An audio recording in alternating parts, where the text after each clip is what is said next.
మీరు సంపూర్ణుడు అనునాదులను ఈ విషయంలో పొదువులేని వారు ఉండునట్లు ఓర్పు తన క్రియలతో కొనసాగింప నీది.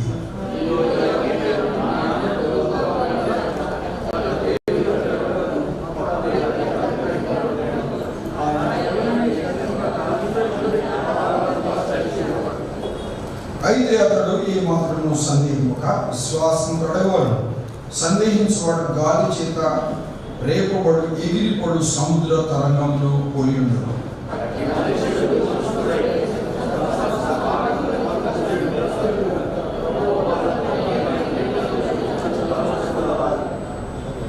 ఏడెనిమిది చరణాలు కలిసి ఉన్నాయి కనుక అందరం కలిసి మరోసారి చెప్తాం.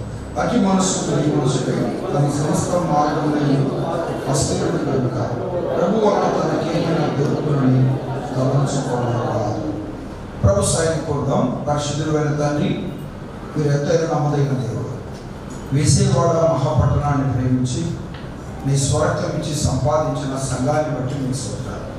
నీ నామకరణ కొరకు నీ పరిచర్య జరుగుతుండగా నేను ప్రవచించి నిరీక్షించి ఆశించలేదుగా ఈ రక్షణ సువార్త సభలు గత నిన్నటి దినం నుంచి జరగడానికి కొరకు చూపించారు. దేవదాసుని సన్నిధికి మీరు తీసుకుని వచ్చి మీరు పలుకుతున్న వాక్కులను బట్టి మీకు స్తోత్రాలు. నీ గ్రంథంలో కొన్ని మాటలు చూడాలని ఆశపడుతున్నాం. కనికరించు. మీరు మాట్లాడే దేవుడు దేవా, మీరు మాట్లాడుట మాకు క్షేమం. కనికరించండి. మాతో మీరు మాట్లాడి మహిమపరచుకున్నాం. యేసుక్రీస్తు గారి నామమున స్తోత్రం చెల్లించి ప్రార్థన చేసేందుకు వేడుకుంటున్నాము తండ్రి. ఆమేన్. అందరికీ వందనాలు కనపడాలి, వినపడాలి. అందరికీ వందనాలు. రైట్, మంచిది. పిల్లల ప్రేమ కలిగిన దేవుడు తన కృప చేత మరి గత నిన్నటి దినం నుంచి సభలు జరిగిస్తూ వచ్చాడు. మరి ఎవరైనా మంచి నోట్బుక్స్ ఉంటే, మంచి పెన్ను ఉంటే ఇవి రాసుకున్న క్షేమాన్ని తలస్తూ ఉన్నాయి. ఎందుకంటే ఎంతో ప్రార్థన పూర్వకంగా దేవుని సన్నిధిలో మరి ఈ మాటలను కనిపెట్టి ముందుకు ప్రభు తీసుకొస్తాడని ఆశతో ఎదురు చూస్తున్నాం. ఇలా యాకోబు రాసిన పత్రికలో మొదటి 8 వచనాలను మనం చదువుతున్నాం. యాకోబు అనే మాట మనకి ఎక్కువగా వినబడుతున్నమాట. క్రైస్తవ సమాజంలో, క్రైస్తవ కమ్యూనిటీలో, క్రైస్తవ మందిరాలలో వినపడుతున్నమాట. బహుశా యాకోబు లేని మందిరమే లేదనుకుంటాను.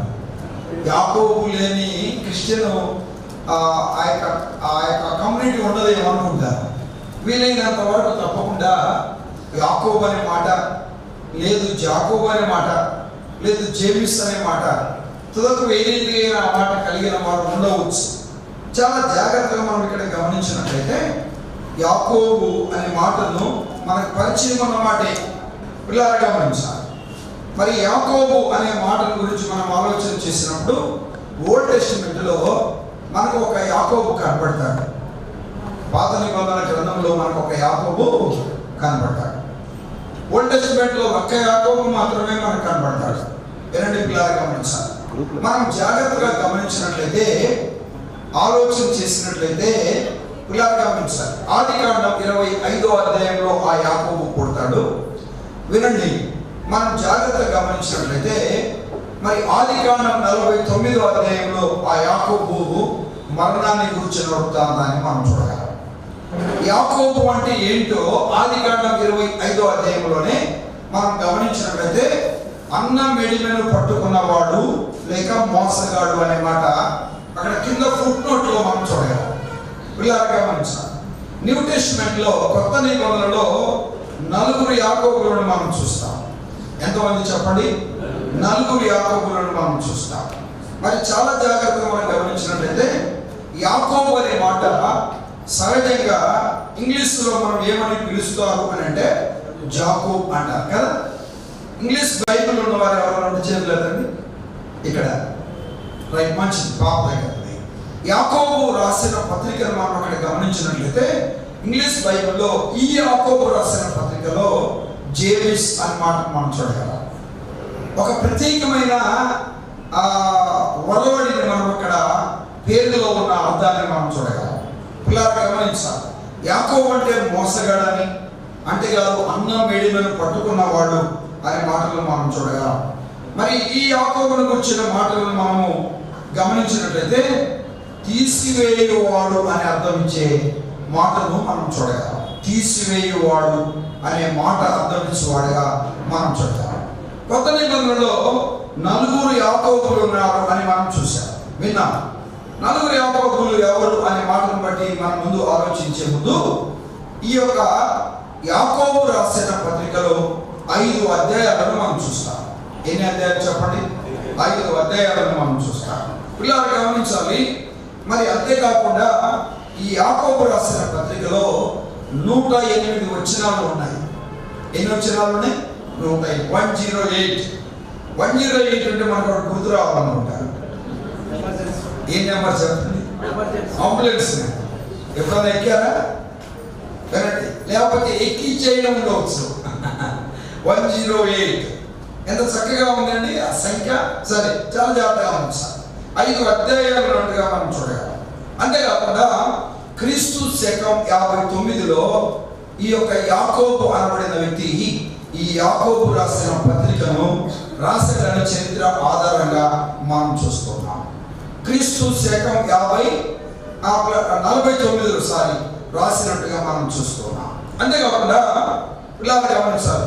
ఆది కాండం నుండి వరుస క్రమంలో మనం చూస్తే, ఆది కాండం నుండి వరుస క్రమంలో చూస్తే ఓల్డ్ టెస్టిమెంట్లో కానీ న్యూ టెస్టిమెంట్లో కానీ వరుస క్రమంలో 59వ పుస్తకముగా ఈ యాకోబు రాసిన పత్రికను మనం చూడగలం. దేవుని మాటల వైపు మనసు పెట్టాలి. అంతేకాదు 24 ప్రశ్నలు, 100 చరిత్రకు సంబంధించిన వచనాలు, అంతేకాదు 8 నెరవేర్చిన మరి వచనాలు, ఒకటి నెరవేర్చబడవలసిన మరి వచనాలను మనం చూస్తాం. ఎన్ని వచనాలు ఉన్నాయని చూసాం? 108 వచనాలు ఉన్నాయని మనం చూసాం. చాలా జాగ్రత్తగా దేవుని మాటల వైపు మనసు పెట్టాలి. కానీ ఈ యాకోబు పత్రిక రాసిన వ్యక్తి ఎవరు అనే మాటను బట్టి మనం ఆలోచన చేస్తే జాగ్రత్తగా ఉంచాలి. యేసు క్రీస్తు వారి స్వయాన సహోదరుడైన యాకోబు అనే మాటను మీరు గుర్తుపెట్టుకోవాలి. 2 పిల్లలు గమనించాలి. 4 యాకోబులు ఉన్నారని మనం చూసాం కదా. మొదటి యాకోబు ఎవరన్నా చదవగలిగితే మంచిది. మైక్లో తక్కువ వేలంతో చదవగలిగితే మంచిది. మత్తయి రాసిన సువార్త 4వ అధ్యాయం 21వ వచనం చూస్తారా? మత్తయి రాసిన సువార్త 4వ అధ్యాయం 21వ వచనం. 4:20 ఆయన అక్కడ నుండి వెళ్ళి జబదేయి కుమారుడైన యాకోబు. ఈ యాకోబు ఎవరు? మనకు కనబడే యాకోబు. కొత్త నిబంధనలో మనకు మొదటిగా కనబడుతున్న యాకోబు ఎవరంటే జబదేయి కుమారుడైన యాకోబు. జబదేయికి 2 కుమారులు ఉన్నారు, యాకోబు, యోహాను అనబడిన వారు ఉన్నారు. మనమేలు వారికి మరొక పేరు కూడా ఉంది, ఉరిమేలు వారు అనే పేరు ఉంటాయి. ఇలా గమనించాలి. ఈ జబదేయి కుమారుడైన యాకోబు కాదు ఈ పత్రిక రాసింది అనే సత్యాన్ని మనం గమనించాలి. ఈ యాకోబు ఎవరంటే ఇలా గమనించాలి. సంఘములో 2వ సాక్షిగా ఉన్న యాకోబు అనే మాటను గమనించాలి. ఈ జబదేయి కుమారుడైన యాకోబు అపొస్తలుల కార్యం 12వ అధ్యాయంలో ఖడ్గము చేత సంహరించబడిన యాకోబు ఈ జబదేయి కుమారుడైన యాకోబు అనే మాటను మనం గమనించాలి. సంఘంలో మొదటి అపసాక్షి ఎవరు? స్టెఫను. 2వ సాక్షి ఎవరు? యాకోబు అనే మాట మనం చూస్తాం. పిల్లలు గమనించాలి. సరే, మనం చూడండి 2వ యాకోబును కూర్చున్న మాటలు మనం చూడగలం. మత్తయి రాసిన సువార్త 10వ అధ్యాయం 3వ వచనం చదువుతారా? 13. ఫిలిప్పు, బర్తలోమై, తోమా, సుంకరి అయిన మత్తయి, అల్ఫై కుమారుడైన యాకోబు. ఈ 2వ యాకోబు ఎవరు? అల్ఫై కుమారుడైన యాకోబు. యేసుక్రీస్తు వారి శిష్యుల లిస్టును చెప్తా ఉన్నాడు ప్రభువారు. ఆయన పరిచర్యకు పంపించే ముందు వారికి కొన్ని ఆ మాటలను తెలియజేస్తున్న సంగతులను మనం అక్కడ చూడగలం. అపొస్తలుల కార్యం మత్తయి రాసిన సువార్త 10వ అధ్యాయంలో ఆ మాటలను మనం గమనించడం.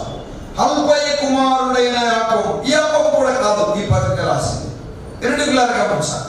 లూకా రాసిన సువార్తలోకి రండి. 3వ యాకోబు. లూకా రాసిన సువార్త 6వ అధ్యాయం 16వ వచనం. 6:16. లూకా రాసిన సువార్త 6వ అధ్యాయం 16వ వచనం చదువుతారా? సహోదరుడైన యూదా. ఎవరన్నా? యాకోబు సహోదరుడైన యూదా. ఇలా చెప్పుకుందామా? యూదా సహోదరుడైన యాకోబు. యూదా సహోదరుడైన యాకోబు. మొదటి యాకోబు న్యూ టెస్టిమెంట్ కొత్త నిబంధనలు ఎవరు చూసాం? జబదే కుమారుడైన యాకోబు. రెండో యాకోబు ఎవరు? హల్పై కుమారుడైన యాకోబు. మూడో యాకోబు ఎవరు? యూదా సహోదరుడైన యాకోబు. ఈ యాకోబు కూడా కాదు ఈ పత్రిక రాసింది. రండి మత్తయి రాసిన సువార్త 13వ అధ్యాయం 55వ వచనం. 55వ వచనం 13:55. ఇతడు వడ్లవాని కుమారుడు కాదా? ఇతని తల్లి పేరు మరియ కాదా? యాకోబు యోసేపు సిమియోను యూదా అనబడిన వారు ఇతను ప్రభువారి గురించి మాట్లాడుతున్నమాట. ప్రభువారు గురించి వారు మాట్లాడుతున్న మాటలు మనం చూస్తున్నాం. ఇలా ఇట్టి జ్ఞానం ఎక్కడి నుండి వచ్చింది? అంతేకాదు, ఇలాంటి గొప్ప కార్యాలు ఎలా చేయగలుగుతున్నాడు? ఇలాంటి ప్రశ్నలు ఎలా అడుగుతున్నాడు?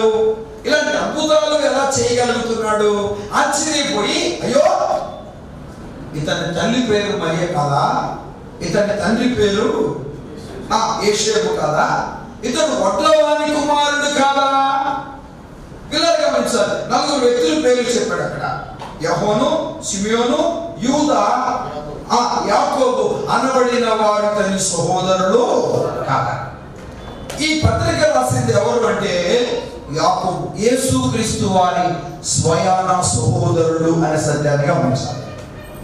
యేసుక్రీస్తు వారి స్వయాన సహోదరుడే ఈ పత్రికను రాశాడు.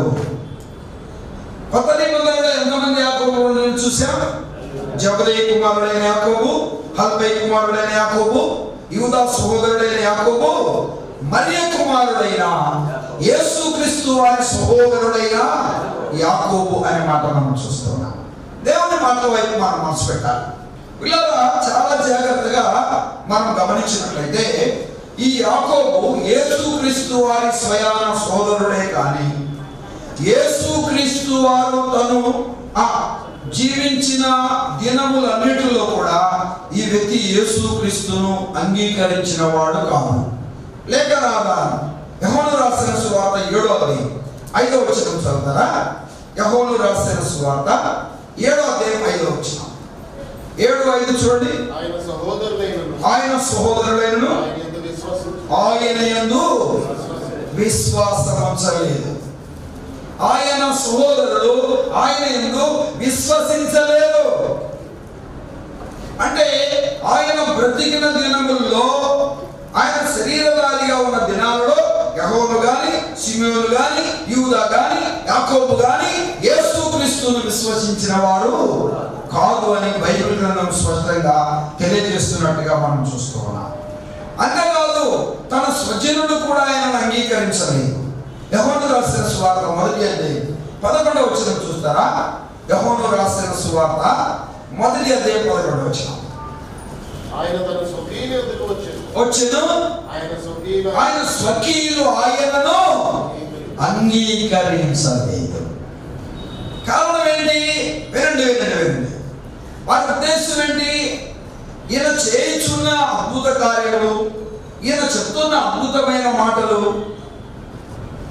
గమనిస్తున్నారు కానీ తల్లి పేరు మరియ కాదా, తండ్రి పేరు యోసేపు కాదా, వడ్లవాని కుమారుడు కదా అనేది వారి అపోహ. ప్రవక్తల ప్రవచన నెరవేర్పుగా ఒక రక్షకుడు పుడతాడు, మెస్సియా అనబడిన వ్యక్తి లోకానికి వస్తాడని యూదుల నమ్మకం. ఇలా గమనించాలి. ఆ ప్రవక్తల ప్రవచన నెరవేర్పుగానే దావీదు ప్రవచించిన ప్రవచనం, యోవేలు ప్రవచించిన ప్రవచనం, యెషయా ప్రవచించిన ప్రవచనం, ఆ ప్రవచన నెరవేర్పుగా ఒక రక్షకుడు ఈ లోకంలో పుడతాడు. వారు ఎదురు చూస్తున్నారు. వారు ఎదురు చూస్తున్నట్టుగానే రక్షకుడు పుట్టాడు. ఆ సంగతి కొద్ది మంది మాత్రమే గుర్తిరిగారు. దేవుని మాటలో వైపు మనసు పెట్టాలి. ఆయన తన స్వకీయుల యొద్దకు వచ్చాడు కానీ వారు ఆయనను అంగీకరించలేదు. చాలా మంది నేటి దినాలలో నాకు తెలిసిన చాలా మంది, నేను ఆయా ప్రాంతాలలో పరిచర్యకి వెళ్ళినప్పుడు, అయ్యా నేను ఒక్క వ్యక్తినే ప్రభుని నమ్ముకున్నా, ఒక్కరినే నమ్ముకున్నా, ఒక్కదానినే నమ్ముకున్నా, మా ఇంటి వారందరి కొరకు ప్రార్థన చేయండి అని చెప్తాను. వారు చెప్తున్న అంగీకరించట్లే, వారు చెప్తున్న అర్థం కావట్లే అని చెప్తున్నారు. 4 దినాల్లో ప్రభువారే స్వయంగా వారితో మాట్లాడుతున్నప్పటికీ వారు ఆయనను అంగీకరించలేదు. యూదా జనాంగం, ఇశ్రాయేలు ప్రజలు 4 దినాల్లో శాస్త్రులు, పరిచయులు, సదుకేలనబడిన వారు ఆయన వ్యతిరేకించారు. ఆయనను వ్యతిరేకించారు. కొన్ని పర్యాయంలో ఆ ప్రభువారు మాట్లాడుతున్న ఆ సందర్భాన్ని బట్టి ఆశ్చర్యపోయారు. ఏ నరుడును ఇలా మాట్లాడలేదే అన్నారు. ఏ నరుడును ఈ మాటలు మాట్లాడలేదే, ఇంత జ్ఞానం మనుషులను మేము ఎవరిలో చూడలేదే అన్నారు. కానీ గుర్తిరగలేకపోయారు. అదే సంఖ్యలో ఈ యాకోబు కూడా ఉన్నట్టుగా లేఖన ఆధారంగా మనం చూస్తూ ఉన్నాం. చాలా జాగ్రత్తగా దేవుడి మాటల వైపు మనసు పెట్టాలి. దైవ గ్రంథంలో మనకు తెలుసు 66 పుస్తకాలు ఉన్నట్టుగా మనం చూడగలం. ఇలా గమనించాలి. జాగ్రత్తగా మనం ఆలోచన చేసినట్లయితే ఓల్డ్ టెస్టిమెంట్ లో 39 పుస్తకాలు ఉన్నట్టుగా, న్యూ టెస్టిమెంట్ లో 27 పుస్తకాలు ఉన్నట్టుగా మనం గుర్తిరగలం. 4 సువార్తికులు, 4 మరి సువార్తలు రాసినట్టుగా ఒకటే సువార్తను మనం చూడగలం. ఇప్పుడు 66 పుస్తకాలలో కూడా ఒక అన్యుడు 2 పుస్తకాలు రాసినట్టుగా మనం చూడగలం. ఆ వ్యక్తి పేరే వైద్యుడైన లూకా. మా అన్యుల ప్రస్తావన లేదు, అన్యుల గురించిన సంగతులు లేవని చాలా మంది అనేవారికి ఇది ఒక అద్భుతమైన ఆనవాలు అనే సత్యాన్ని గమనించాలి. లూకా ఎవరు? అన్యుడు ప్రభువాన్ని అంగీకరించుడే కాకుండా, పౌలు గారితో జతపనివాడిగా ఉండుటే కాకుండా, పరిశుద్ధాత్మ ప్రేరణ వలన సంఘం పురుడు పోసుకున్న సంగతులు, సంఘం విస్తరించి అభివృద్ధి అయిన సంగతులను బోధించిన వాడు, తెలియజేసిన వాడు. నేటి క్రైస్తవ సమాజానికి సంఘ సత్యాలను తెలియజేసిన ఒక అద్భుతమైన వ్యక్తి వైద్యుడైన లూకాగా మనం చూస్తున్నాం. తన మొదటి సువార్తలో కూడా అమూల్యమైన సంగతులు ఆయన తెలియజేశారు.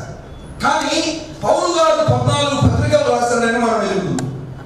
పౌలు గారు ఎన్ని పత్రికలు రాశాడు? 14 పత్రికలు రాశాడని మనం ఎరుగుతాం. 7 సంఘాలకు రాశాడు పౌలు గారు ఉత్తరాలు. పౌలు గారు ఎన్ని సంఘాలకి? 7 సంఘాలకు రాశాడు. రోమా సంఘం నుండి దేశంలో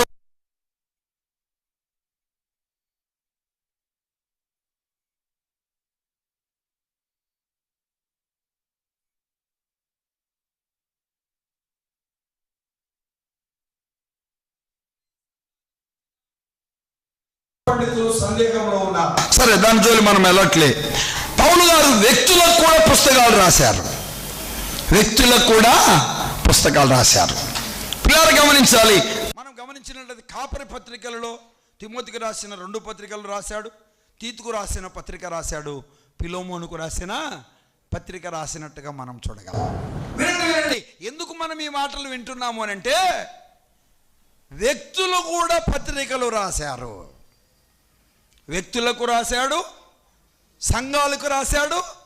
వినండి పిల్లారా, వ్యక్తులు కూడా రాశారు. వారిలో మొదటి వ్యక్తి మనం గమనించినట్లయితే యోహాను అనే భక్తుడిని చూడగలం. పౌలు గారి తర్వాత ఎక్కువ పుస్తకాలు రాసిన వ్యక్తి ఎవరైనా ఉన్నారంటే ఆయనే యోహాను అనే భక్తుడిని మనం చూడగలం. 5 పుస్తకాలు ఆయన రాసినట్టుగా మనం చూడగలం. యోహాను రాసిన సువార్త, యోహాను రాసిన 3 పత్రికలు, ప్రకటన గ్రంథం. తర్వాత పిల్లలు గమనించాలి. మనం గమనించినట్లయితే పేతురు రాసినట్టుగా మనం చూడగలం, యూదా రాసినట్టుగా మనం చూడగలం. వారిలో పరంగా యాకోబు కూడా పత్రిక రాసినట్టుగా మనం చూస్తున్నాం. మరి ఈయన వినండి, ఈయన యేసు ప్రభుని ఎప్పుడు అంగీకరించాడు? యేసు ప్రభు బ్రతికిన దినాలలో ప్రభువును అంగీకరించలేదని లేఖనం చెప్తా ఉంది. ఈయన ప్రభువును ఎప్పుడు అంగీకరించాడు? మరి ఎప్పుడు ఈ పత్రిక రాశాడు అనే సత్యాన్ని జాగ్రత్తగా మనం గమనించినట్లయితే, ఎప్పుడు రాశాడు అనే మాటలు మనం చూసాం. పిల్లారగా యేసు ప్రభు వారి లోకంలో ఎప్పుడు సంచరించాడు? ఆయన బ్రతికిన మొదటి శతాబ్దం నుండి ఆయన 30 సంవత్సరాల వరకు ఇంటిలో ఉన్నాడు అనే మాటలు మనం చూసాం. అప్పుడప్పుడు వేటాట వారు యెరూషలేమునకు వెళ్తున్నారనే సంగతులు లూకా రాసిన సువార్త 2వ అధ్యాయంలో మనం చూస్తాం. 13వ ఏట అనే మాటలు కొన్ని సంగతులు మనం చూడగలం. ఆయన వెదుగుతున్నాడు అనే మాటలు మనం చూడగలం. ఆయన తల్లిదండ్రులకు లోబడి ఉన్నాడనే మాటలు మనం చూడగలం. తర్వాత 3.5 సంవత్సరముల సువార్త ఆయన ప్రారంభించినట్టుగా మనం చూడగలం. వినండి, 3.5 సంవత్సరాల సేవలో వినండి 12 మంది శిష్యులను ఏర్పాటు చేసుకున్నాడు, 70 మందిని ఏర్పాటు చేసుకున్నాడు. కానీ ఆయనను ఎమ్మడించిన వారు అనేక మంది వెనుదీసి వెళ్ళిపోయారు. శిష్యులతో కూడా అన్నారు, మీరు కూడా వెళ్ళనై ఉన్నారా అన్నాడు. యోహాను రాసిన సువార్త 6వ అధ్యాయంలో ఆ మాటలు మనం చూడగలం. ఎక్కడికి వెళ్ళగలము ప్రభువా అనే మాటలు మనం చూడగలం. మీరు కూడా వెళ్ళనై ఉన్నారా అనే మాట అడిగినప్పుడు ఎక్కడికి వెళ్ళగలము? సమస్తాన్ని విడిచి నిన్ను ఎమ్మడించా. నేను ఇలా అంటున్నాను, తల్లిదండ్రులకు లోబడిన మన ప్రభు అయిన యేసుక్రీస్తు వారు, ప్రభు అయిన యేసుక్రీస్తులో వారిలో ఉన్న ఆ లోబడి తత్వం, ఆ వినయం, ఆ దీన మనసు, ఆ సాత్వికత్వం, ఆ ప్రేమ ఈ యాకోబు అక్కడ గుర్తిండవచ్చు అనే నా అభిప్రాయం. ఎందుకు అనంటే 33వ సంవత్సరమున ప్రభువారు చనిపోయాడు, మనకు తెలుసు. కలవరి శిలువలో మరణించాడు. తర్వాత మరి ఈయన పత్రిక రాసింది ఎప్పుడు?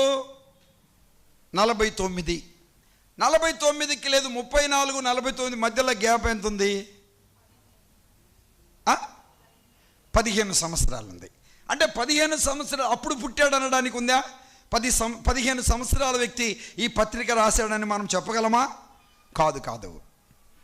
ఏంటంటే యేసు ప్రభు వారు ఉన్నప్పుడే ఈ యాకోబు అనబడిన వ్యక్తి ఉన్నాడు. ఎందుకనంటే ఆయన బ్రతికిన దినాల్లో ఏం చెప్పారు? సిమియోను, చెప్పండి, సిమియోను, యూదా, యెహోను ఈయన సహోదరులు కారా అన్నాడు. ఆయన బ్రతికినప్పుడే చెప్పారు కదా మాట. ఆయన సంచరిస్తున్నప్పుడే చెప్పారు కదా.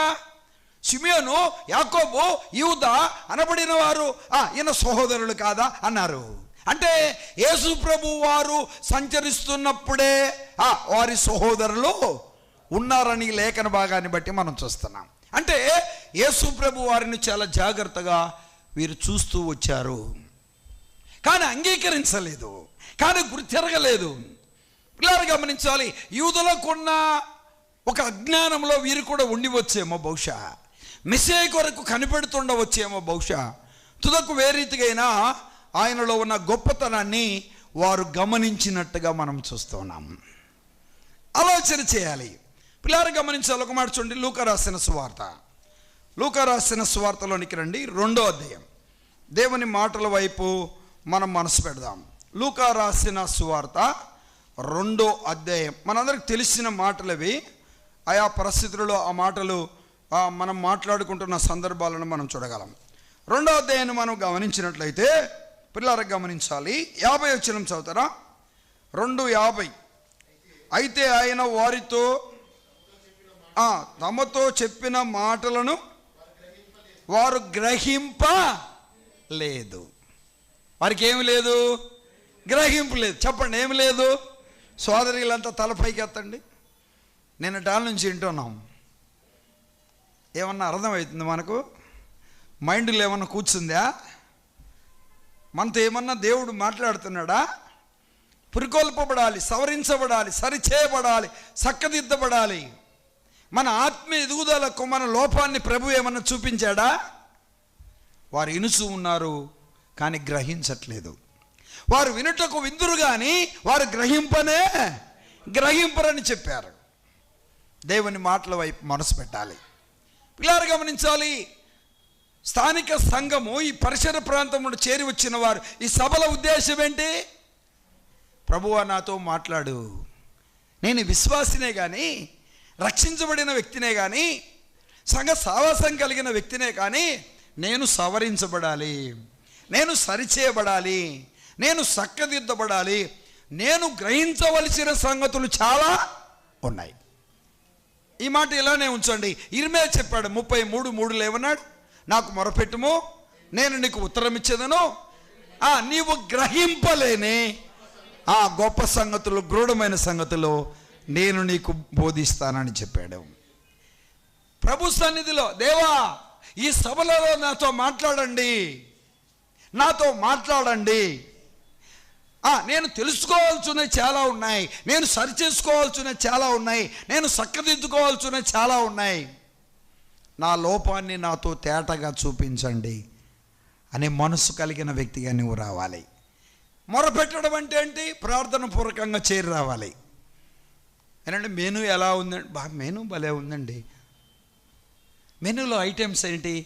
ఐటమ్స్ కూడా చాలా బాగున్నాయండి. పిల్లలు, మా ప్రాంతంలో ఉన్న ఒక గొప్ప టాక్ ఏంటంటే, పప్పుల మిల్లు వారు సంఘము చాలా జాగ్రత్తగా డిసిప్లిన్గా చక్కగా నడిపిస్తుంటారు. పిల్లలు గమనించాలి, వారు చేసే ప్రతి కార్యక్రమం కూడా చాలా సిస్టమేటిక్గా ఉంటుంది. అది 100% నమ్మదగిన మాటే. కానీ ఈ సభల ద్వారంగా నువ్వేం నేర్చుకున్నావు? యాకోబు జీవితంలో నుండి ప్రభు నీతో ఏం మాట్లాడుతున్నాడు ఆలోచన చేయాలి. పిల్లల, 3 దైవజనులు దేవుని మాటలు మనకి వినిపిస్తూ వచ్చారు. మలాకీ గ్రంథం నుండి ఒక దైవజనులు మాట్లాడుతున్నారని విన్నాను. మరొకరు ఆ పిల్లలు గమనించాలి, ఇంకో కొన్ని విషయాలు ఏవో మాట్లాడుతున్నారని నేను. తుదకు వేరీతిగైనా ఎవరి యాకోబుని గురించిన చరిత్ర ఏంటి, యాకోబుని గురించిన సంగతులేంటి వారు గ్రహించలేక ఉన్నారు. ఎవరు వారు? ఎవరి గురించి చెప్తున్నారా మాట? చాలా జాగ్రత్తగా గమనించాలి. చదువుతారా? కింద చూడండి అన్నమాట. వినండి, 48వ వచనం చదవండి. ఆయన తల్లిదండ్రులు ఆయనను చూసి మిక్కిలి ఆశ్చర్యపడి ఏం పడ్డారు? ఆశ్చర్యపడ్డారు. ఎవరు? తల్లిదండ్రులు. ప్రభు వారికి ఒక పేరుంది యెషయా 9:6లో. ఏంటి చెప్పండి? ఆయన ఆశ్చర్యకరుడు. చాలండి, ఒక పాయింట్. మనం లేఖన భాగానికి వెళ్ళకూడదు. అక్కడ మనం చాలా సంగతులు చెప్పాడు అంటే మళ్ళీ క్రిస్మస్ ప్రసంగం అవుతుంది. వినండి పిల్లలుగా, ఆయన ఆశ్చర్యకరుడు. వారు ఆశ్చర్యపడ్డారు. ఎవరు ఆశ్చర్యపడ్డారు? తల్లిదండ్రులు ఆశ్చర్యపడ్డారు. ఎందుకు ఆశ్చర్యపడ్డారు అని అంటే, ఆయన నిలిచి ఉన్నాడు, వారి మధ్యలో కూర్చొని ఉన్నాడు, వారిని ప్రశ్నిస్తూ ఉన్నాడు, మాటలు ఆలకిస్తూ ఉన్నాడు. ఆశ్చర్యపోయారు. ఒక మాట ఇలా చెప్పాలంటే, ప్రభువారు యెరూషలేములోకి వెళ్ళారు, అక్కడ పరిస్థితులను చూశారు. తర్వాత వీళ్ళు వచ్చారు, ఆయనను మర్చిపోయారు. అక్కడ మళ్ళీ వెళ్ళారు. ఏంటయ్యా నువ్వు ఇక్కడే ఉన్నావు? మీ తండ్రియు నేను ఎంత బాధపడ్డామంటే, నేను నా తండ్రి పనుల మీద ఉన్నాను, మీరు వెరగరా అన్నాడు. మరియమ్మకి అర్థం కాలే.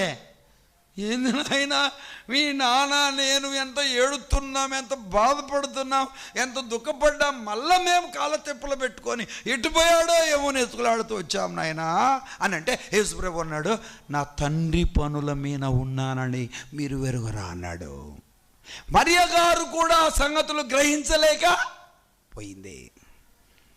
కానీ ప్రభువారు ఆమెకు అర్థమయ్యే రీతిగా కొన్ని మాటలను తెలియజేశాడు.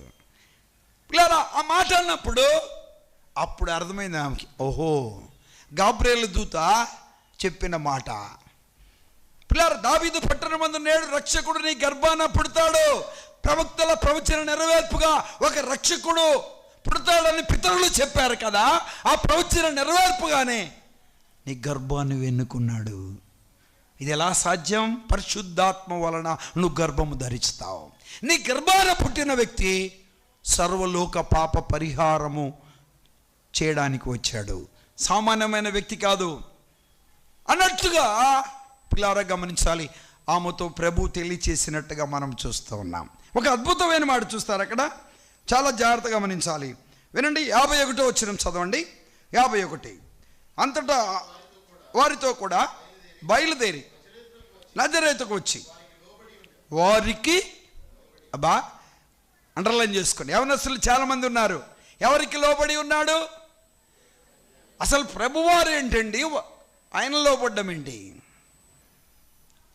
మరియమ్మ గారికి చెప్పాడు, నీ గర్భాన పుట్టానే కానీ నేను దైవపుత్రున్నాను నీకు తెలియదా?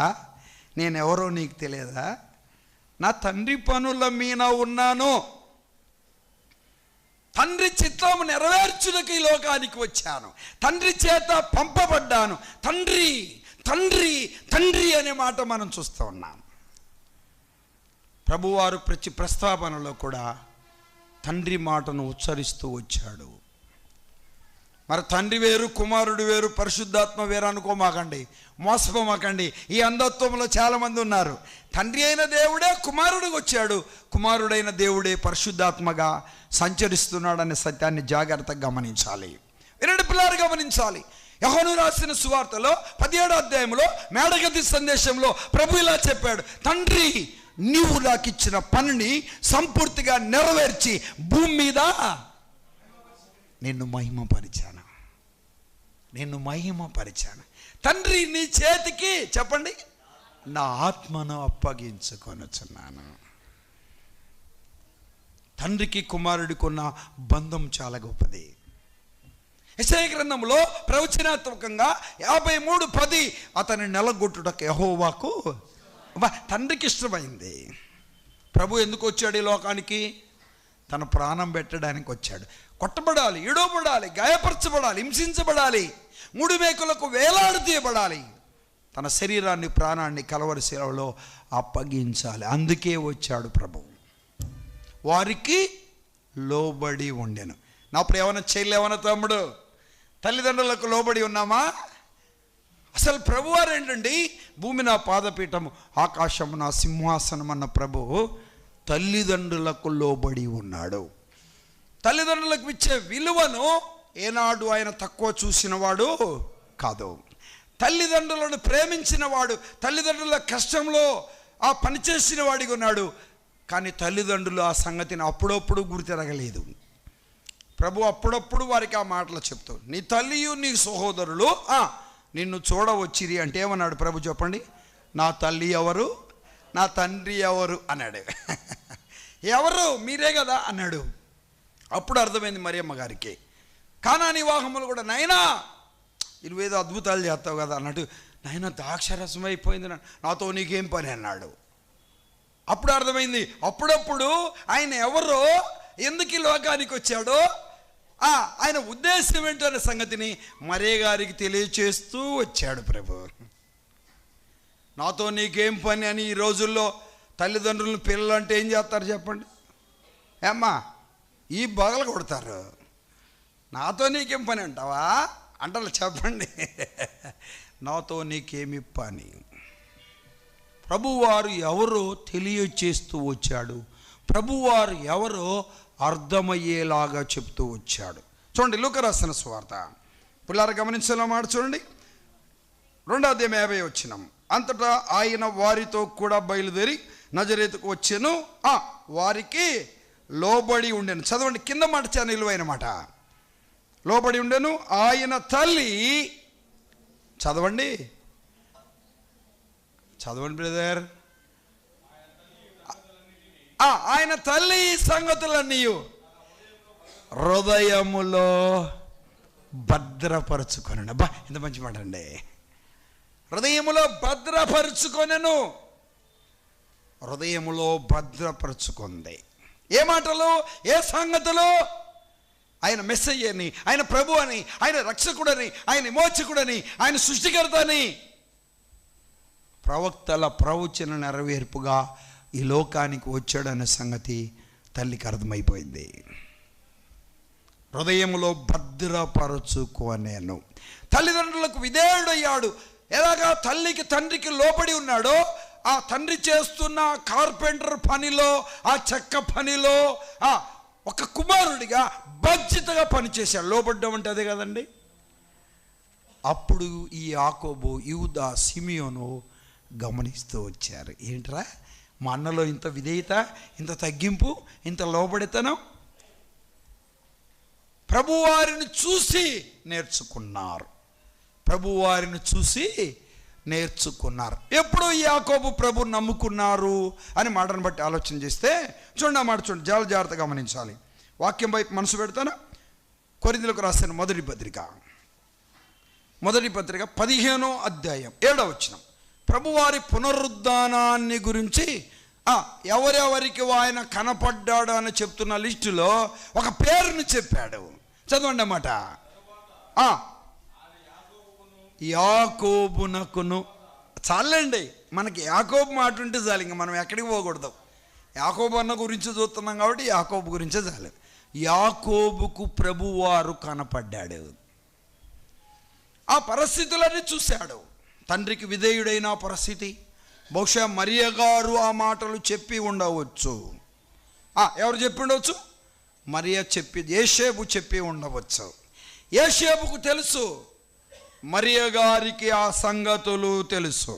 ఒక మాట చూడండి పిల్లలు గమనించు. అపోస్తుల కార్యములు, అపోస్తుల కార్యం 1వ అధ్యాయం 13వ వచనం చదువుతారా? 13, 14 వచనాలు. అపోస్తుల కార్యములు 1వ అధ్యాయం 13, 14 వచనాలు. ప్రవేశించి ఎక్కిపోయి వారెవరనగా పేతురు, యోహాను, యాకోబు. వినండి, ఇక్కడ ఒక యాకోబు ఉన్నాడు. ఆంద్రేయ, ఫిలిప్పు, తోమా, బత్లోమయి, మత్తయి, అల్ఫయి కుమారుడైన యాకోబు. 2 యాకోబులు కనపడ్డారు. చదువు బ్రదర్. సిమోను,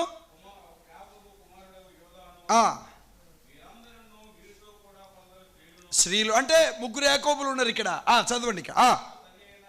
మరియు ఆయన తల్లి అయిన మరియు ఆయన సహోదరులు. చూసారండి అన్నమాట. Underline, noted the point. ఎవరు అన్నారు?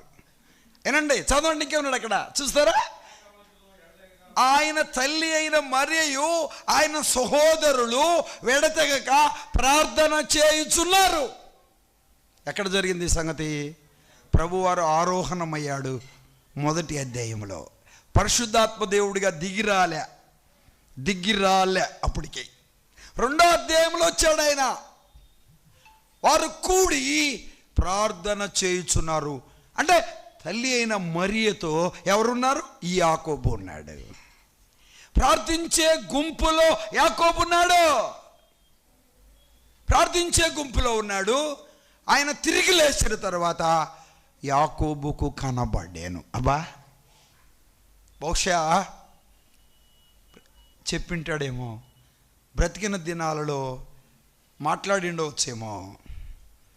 ఆయన దైవత్వాన్ని గుర్తెరిగిన వారు, ఆయన ప్రేమను గుర్తెరిగిన వారు, ఆయనలో ఉన్న సహనము, ఆయనలో ఉన్న వినయము, ఆయనలో ఉన్న విధేయతను గుర్తెరిగిన వారు, వారిని దగ్గరుండి చూసిన వారిలో బహుశా ఈ యాకోబు ఉండవచ్చు. ఎంత తపన కలిగిన వాడంటే 108 వచనాలు కలిగిన 5 అధ్యాయాలతో కూడిన ఈ పత్రికను యాకోబు రాశాడు. యేసు ప్రభు వారు 3.5 సంవత్సరాల సేవ జీవితంలో సంచరించిన వాడు కాదు, 12 మందిలో ఒకడు కాదు, 70 మందిలో ఒకడు కాదు. అయినను పరిశుద్ధాత్మ దేవుడు దైవ గ్రంథంలో యాకోబు రాసిన పత్రికను పెట్టాడు. ఎంత గొప్ప భారం కలిగిన వాడు అని అంటే ఆలోచన చేయాలి. ఈ మాట చెప్పి నేను ముగిస్తాను, టైం అయిపోయింది. చూడండి, అపోస్తుల కార్యం 15. బాబు రే మాట్లాడుతున్నారు, మీరు మాట్లాడకూడదు, వినండి. రైట్, చూడండి 15వ అధ్యాయం 20 వచనం. అపోస్తుల కార్యములు 15:20.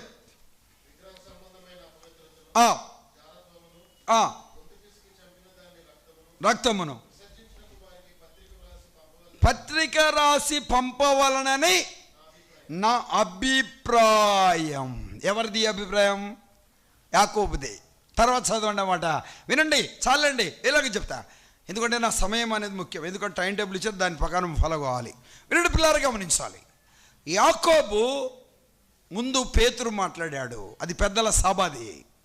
మాట్లాడుతున్నప్పుడు యూదులు ఇశ్రాయేలు ప్రజలతో ఎలాగా వారు మార్చబడిన వారికి ఉన్నారనే సంగతులు పెద్ద వాదన అక్కడ వచ్చింది. పేతురు మాట్లాడాడు, వాదన సద్దు మనగలే.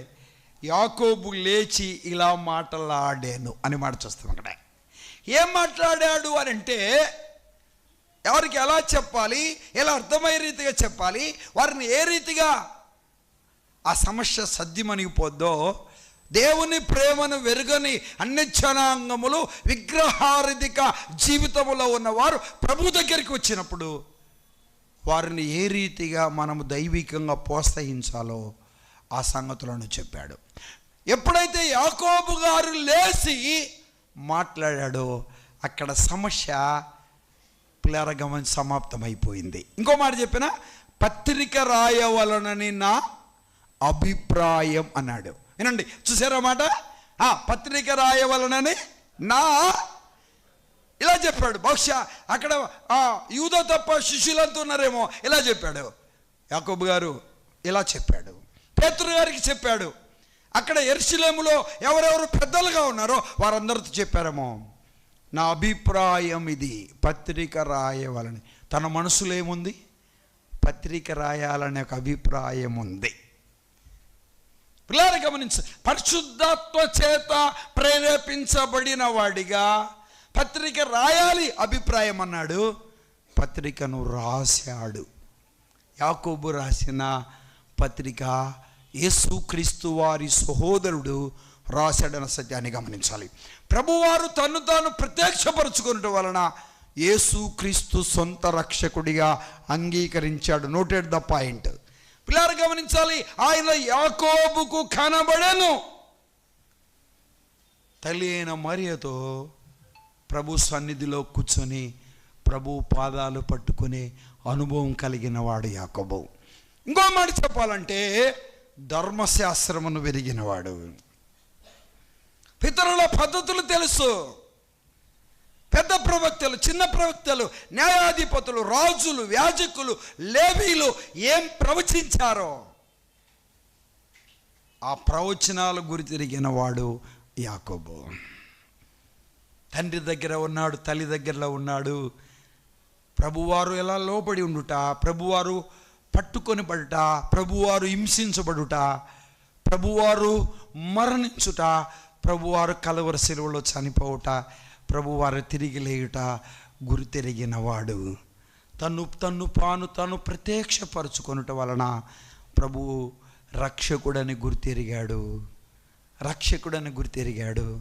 తన అభిప్రాయాన్ని అపోస్తల కార్యంలో చెప్పాడు, కానీ పత్రిక రూపంలో రాసి మన ముందు ఉంచారు. తలలోంచండి, కాలు విడి చిన్న ప్రార్థన చేసుకొని తిరిగి దైవదాసులకు సమయాన్ని అప్పగిద్దాం. ఒక నిమిషం ఆలోచన చేద్దాం.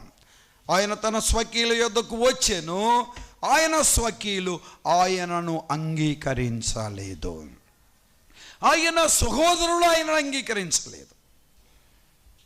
ప్రభు తన కృప చేత తను తాను ప్రత్యక్షపరచుకొనుట వలన ఆయన దేవుడని గుర్తిరిగాడు.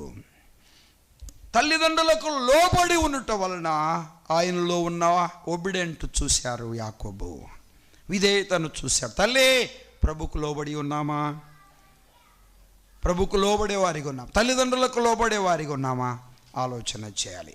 యాకోబు రాసిన పత్రికలో ఉన్న సంగతులను ప్రేమ కలిగిన దేవుడి 2 దినాలు మనకు పంచిపెట్టినట్టుగా ప్రార్థన పూర్వకంగా ముందుకు రావాలి. హృదయంలో ఒక మంచి తీర్మానం కలిగిన వారిగా ప్రభు సన్నిధిలో పశ్చాత్తాపడదాం. ఇంకెవరైనా యేసు ప్రభు నమ్మని వారుంటే ఇదే రక్షణ దినమని గుర్తిరిగి రక్షకుడైన ప్రభుని హృదయంలో చేర్చుకొని యాకోబు పొందిన రక్షణను, యాకోబు పొందిన ఆనందాన్ని, అనుబంధాన్ని పొందాలని ప్రభు ప్రేమలోనే తెలియచేసి, పరిశుద్ధుడైన తండ్రి, మీరెంతే నమ్మదగిన దేవుడు, మీరు పలికిన వాక్కులను బట్టి మీకు స్తోత్రాలు.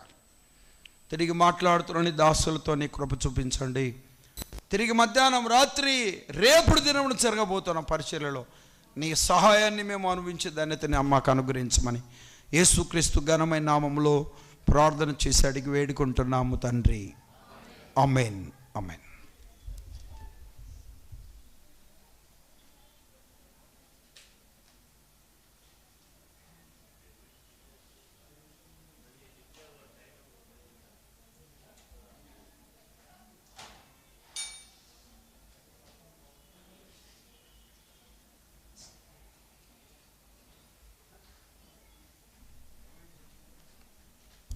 అమ్మా, ఈ అద్దాలు ఎవరో గుర్తుపడతారా?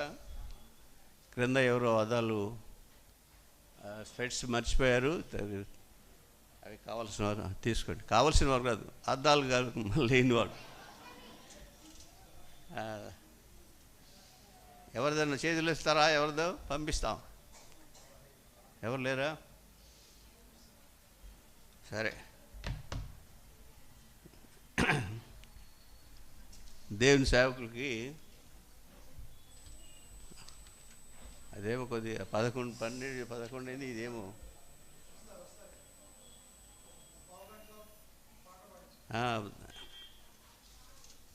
15 నిమిషాలు ముందుగానే ముగించారు కాబట్టి మన యూత్ సిద్ధంగా ఉండండి. సప్లిమెంటరీలో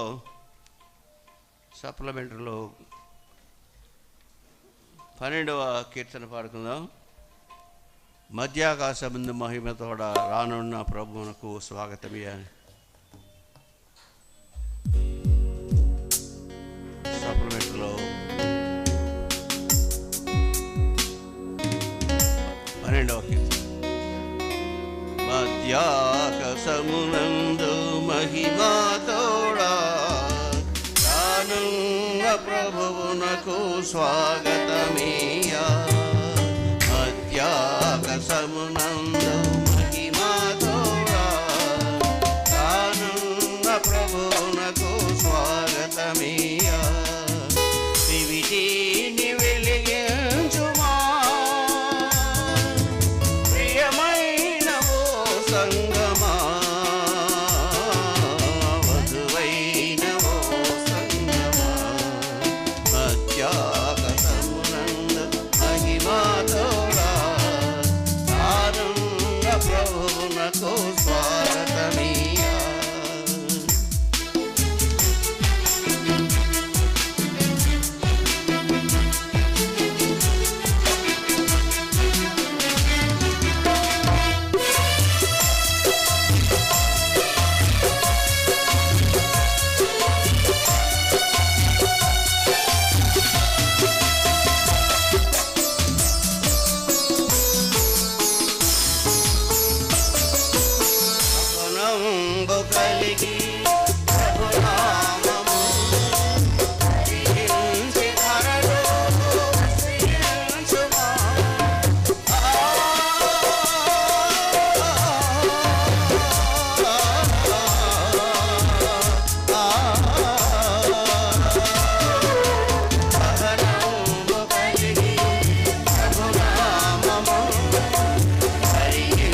యవనస్తులు, స్థానిక సంఘ యవనస్తులు కీర్తనలు పాడతారు. ఎవరైనా ప్రత్యేకంగా కీర్తన పాడాలని ఉంటే మీ పేరు చెప్తే తర్వాత ప్రకటన చేస్తాం. విజయబాబు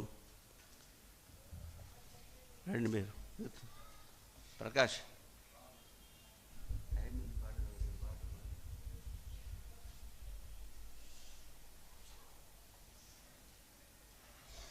మన స్థానిక సంఘంలో ఉన్న యవనస్తులు పాటలు పాడగలిగే వాళ్ళు రావచ్చు.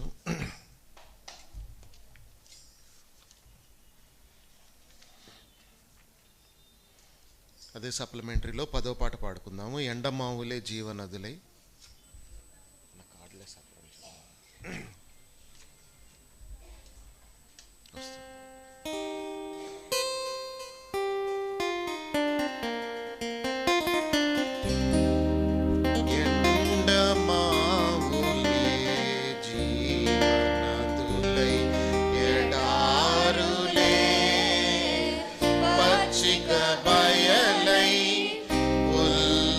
ఉల్లసించెను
పిల్లరా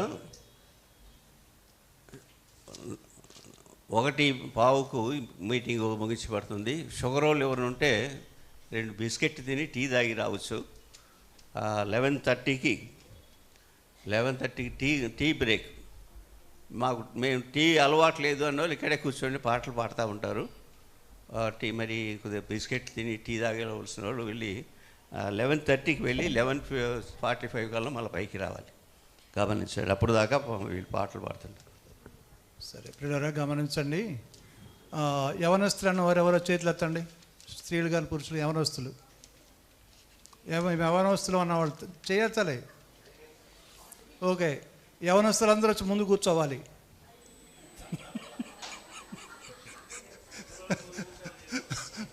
పెద్దవాళ్ళకి కుర్చీలు ఖాళీ లేవు కాబట్టి యవనస్తులు అందరూ ముందుకు వచ్చి కూర్చోండి. దయచేసి ఉన్నా కానీ రావచ్చు. దయచేసి ముందుకు రండి అమ్మా. వెనకాల కొంచెం ఖాళీ చేసి కొంచెం ముందుకు వచ్చి కూర్చోండి.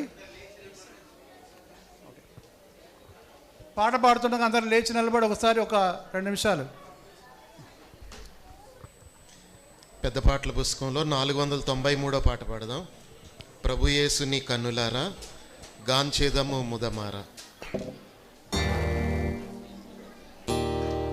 493వ పాట.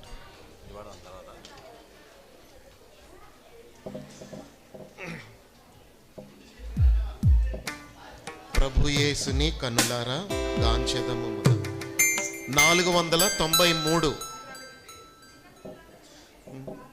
ప్రభు యేసుని కన్నులారా గాంచేదను ముదమారా.